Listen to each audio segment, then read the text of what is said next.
नमस्कार साथियों। देखिए साथियों, कल अपन ने जो पेपर लिया था साइकोलॉजी का यूनिट दूसरी का, उसमें अधिगम, चिंतन और अभिप्रेरणा टॉपिक है।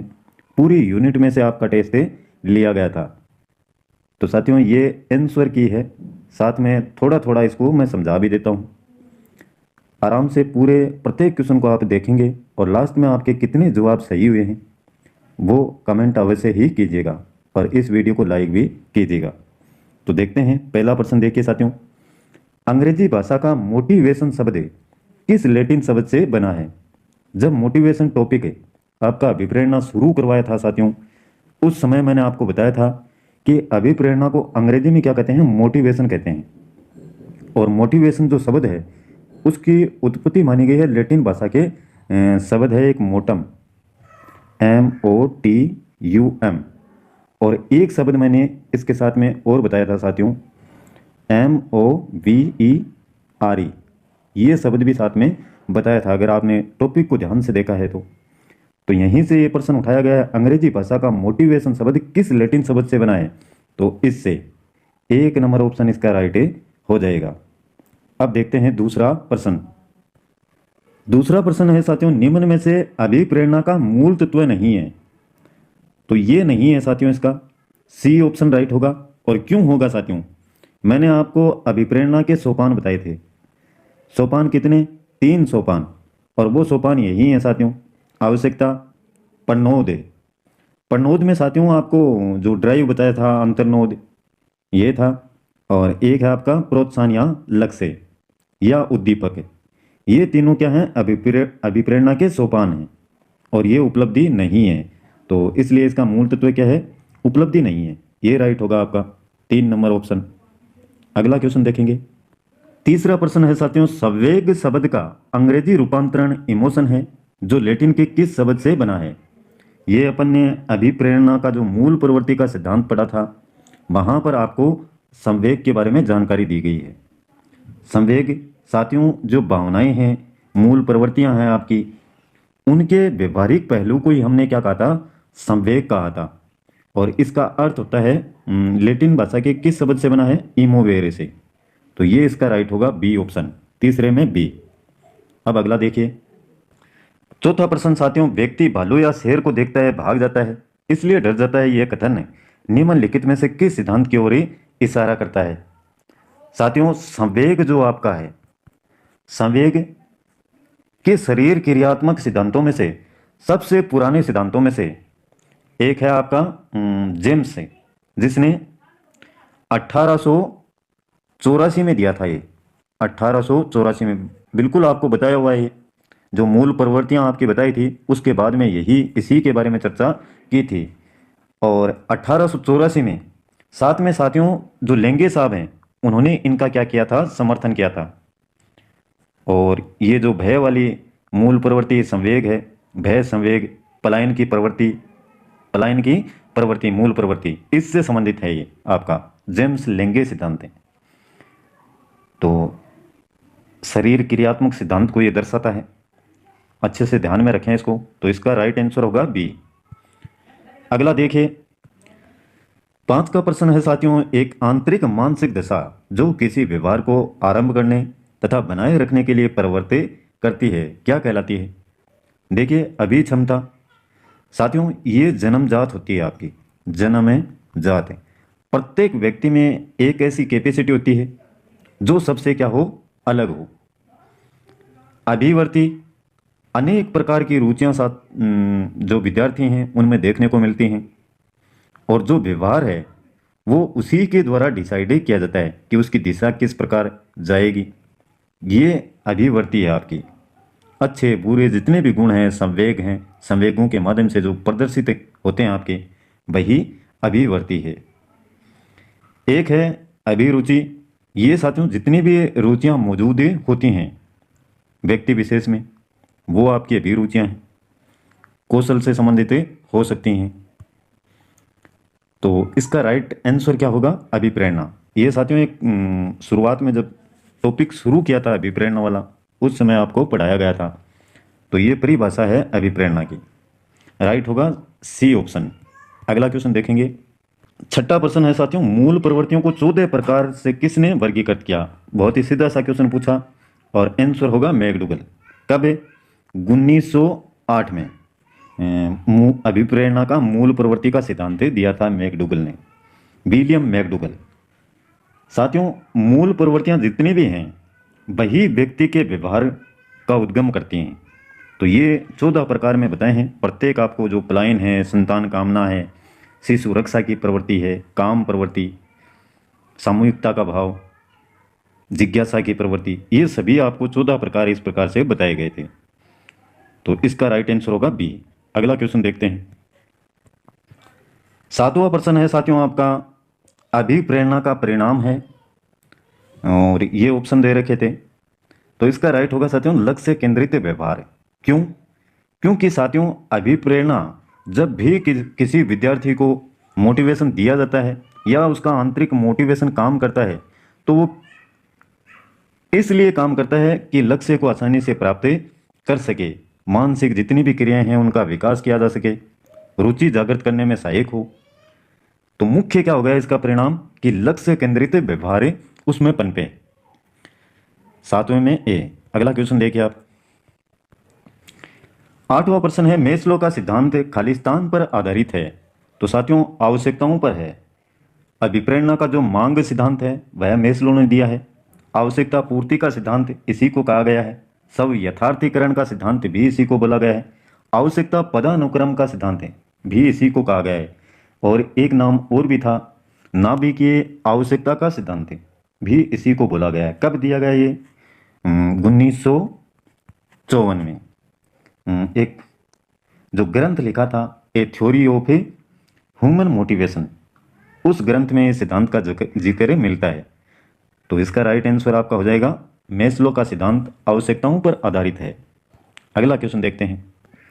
9वें प्रश्न में साथियों मैकडूगल के अनुसार प्रत्येक मूल प्रवृत्ति से संबंध होता है। मैकडूगल ने बताया 14 प्रवृत्ति और 14 संवेग। तो मूल प्रवृत्ति का संबंध किससे हो गया साथियों? संवेग से। 14 ही क्या है? संवेग, और 14 ही आपकी मूल प्रवृत्तियां। ये टॉपिक पढ़ाते समय आपको बताया गया था, सिर्फ थोड़ा सा इसको समझना था। इसका राइट आंसर हो जाएगा बी। अगला देखिए। 10वां प्रश्न है, मूल प्रवृत्ति की एक प्रमुख विशेषता है जो पाई जाती है। तो इसका आंसर होगा सभी प्राणियों में। ये जन्मजात भी होती है और प्राकृतिक भी होती है साथियों। ये मूल प्रवृत्ति की विशेषताएं हैं साथियों सभी प्राणियों में। लेकिन साथियों इसकी जो मात्रा है वो कम या ज़्यादा हो सकती है, किसी व्यक्ति में ज़्यादा किसी में कम। तो इस बात का ध्यान रखें। बाकी जन्मजात होती है और ये प्राकृतिक होती है, सार्वभौमिक होती है। व्यक्ति का जो व्यवहार है उसको संचालित करने का कार्य यही करती है। व्यक्ति को कार्य करने के लिए प्रेरित भी मूल प्रवृत्ति ही करती है। तो इस प्रकार से इसका आंसर होगा सी। अगला देखिए। 11वां प्रश्न साथियों, सशक्त अभिप्रेरणा सीखने का प्रभावशाली घटक है। इससे बालक, देखिए बात किसकी हो रही है? सीखने की बात हो रही है। और सबसे प्रभावशाली जो अपना प्रभाव दिखाता हो। अब देखिए स्वस्थ रहता है इससे कोई मतलब नहीं है इसको। ध्यान तो करता है साथियों, जब अभिप्रेरणा उसको दी जाएगी तो ध्यान तो करता है, लेकिन ये कोई जरूरी हो ध्यान करता हो तो सीखा ही जाए। सीखने का जो प्रभावशाली घटक है वो देखिए शीघ्र सीखता है। मोटिवेशन मिला तो जल्दी से सीखेगा। तो सबसे जो प्रभावशाली घटक है वो क्या है? शीघ्र सीखता है, प्रसन्न रहता है, ये कोई मायने नहीं रखता इसमें। तो ये नहीं होंगे, इसका राइट होगा डी ऑप्शन। 12वां प्रश्न है साथियों, प्रेरक के अंतर्गत सम्मिलित हैं। तो ये प्रोत्साहन, आवश्यकताएं, प्रबल प्रेरणा, इन सभी का योग ही क्या है साथियों? प्रेरक है। तो इसमें राइट क्या हो जाएगा? उक्त सभी। बहुत ही सरल था ये। जो प्रेरक या मोटिव्स आपको पढ़ाया था उसमें आपको बताया गया था कि आवश्यकताएं हैं, चालक है, उद्दीपक, प्रोत्साहन, इन सारों का योग ही क्या है? प्रेरक है। तो इसका राइट आंसर क्या होगा? उक्त सभी। अगला क्वेश्चन देखिए।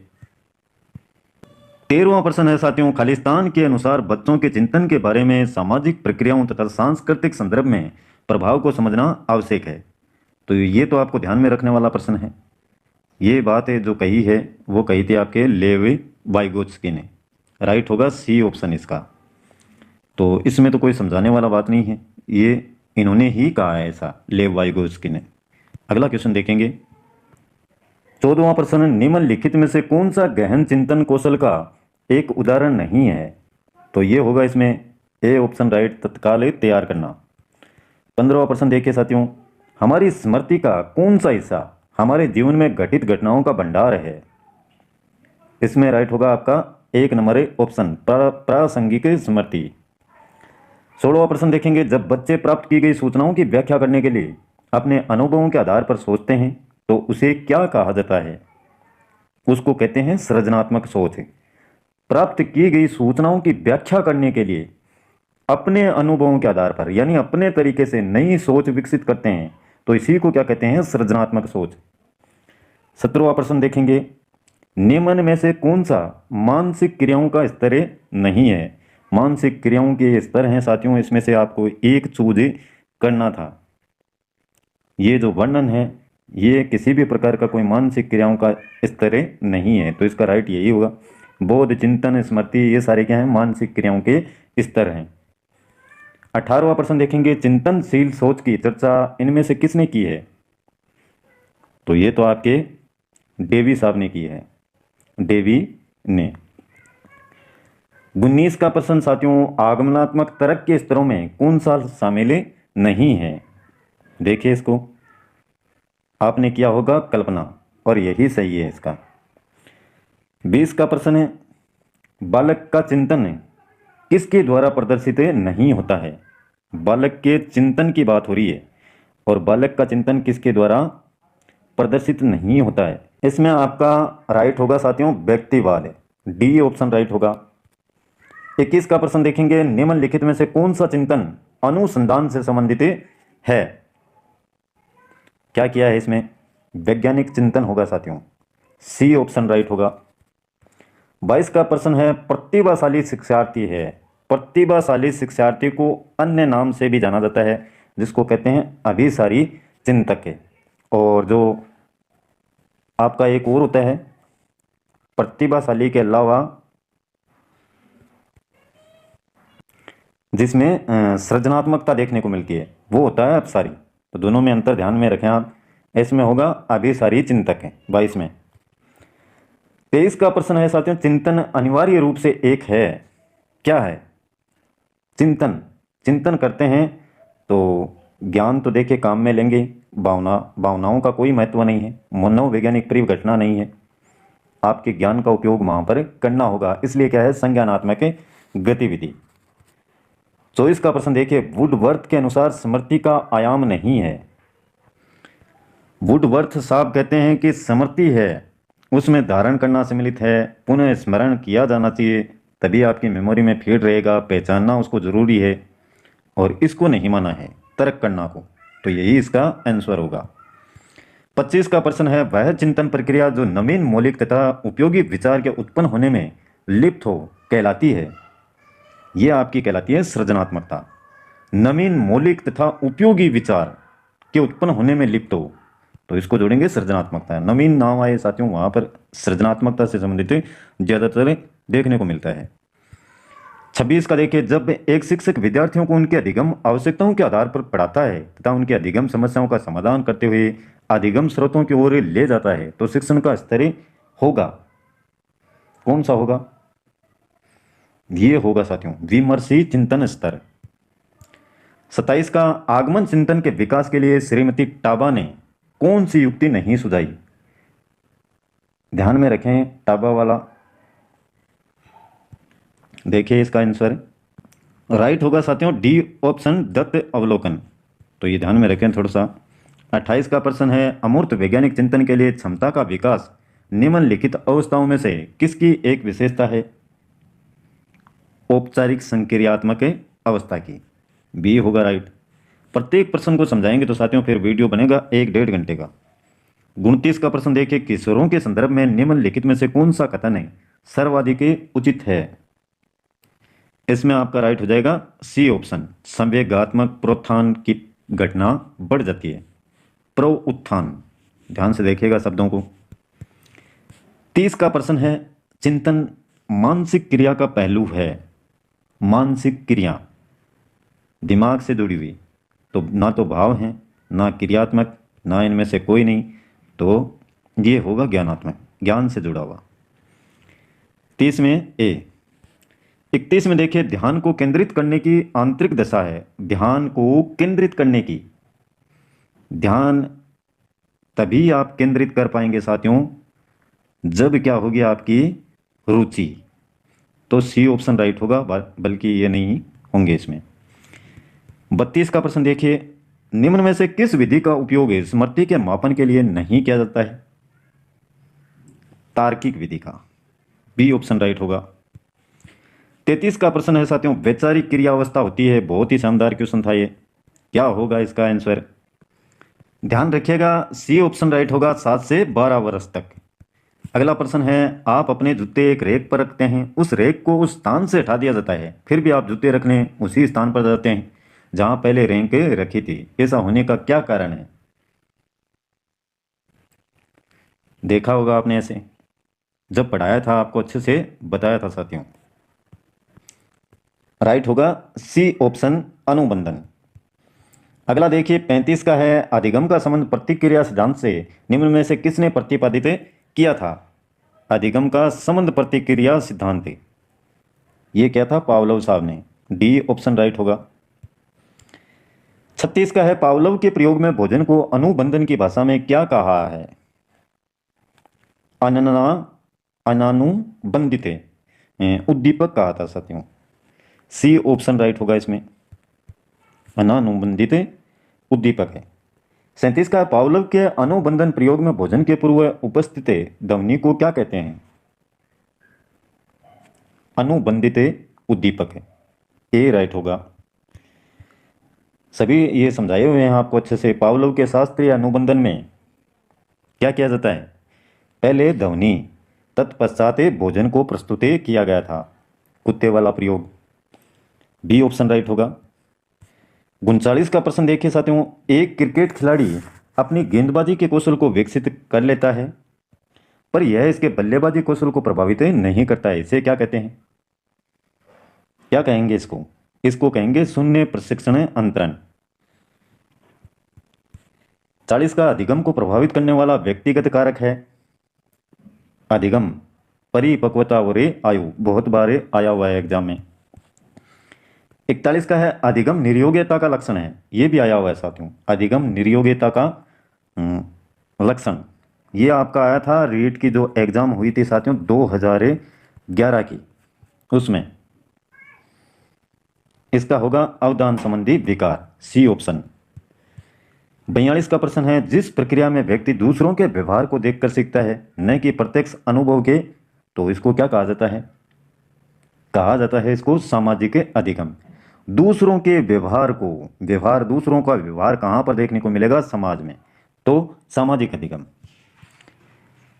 43 का प्रश्न है, निम्न में से कौन सा शिक्षण अधिगम का स्तर नहीं है?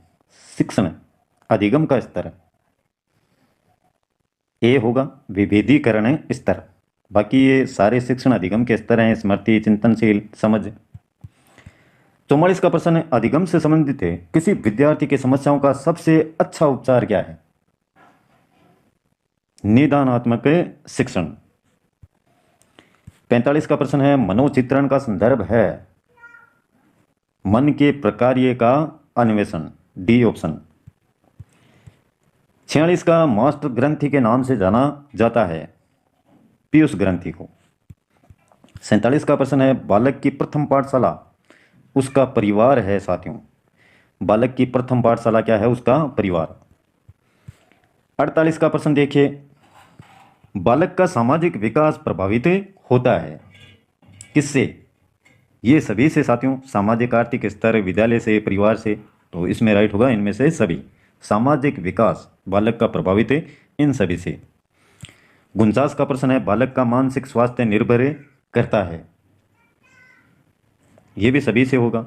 मानसिक स्वास्थ्य सभी तभी सही रहेगा साथियों, विद्यालय पर, परिवार पर, समुदाय पर, सभी पर क्या है सही प्रकार से अच्छा उसको वातावरण मिले। 50 का प्रश्न है, समाजार्थिक है, समाज के जो आर्थिक मुद्दे हैं उनसे जूझ रहे उन बच्चों को जिनकी प्रतिभा प्रभावित हो सकती है को खालिस्तान सहायता करता है। इसमें होगा स्व अधिगम मॉडल। तो ये साथियों 50 प्रश्न और इनके उत्तर आपके कितने सही होते हैं कमेंट कीजिएगा।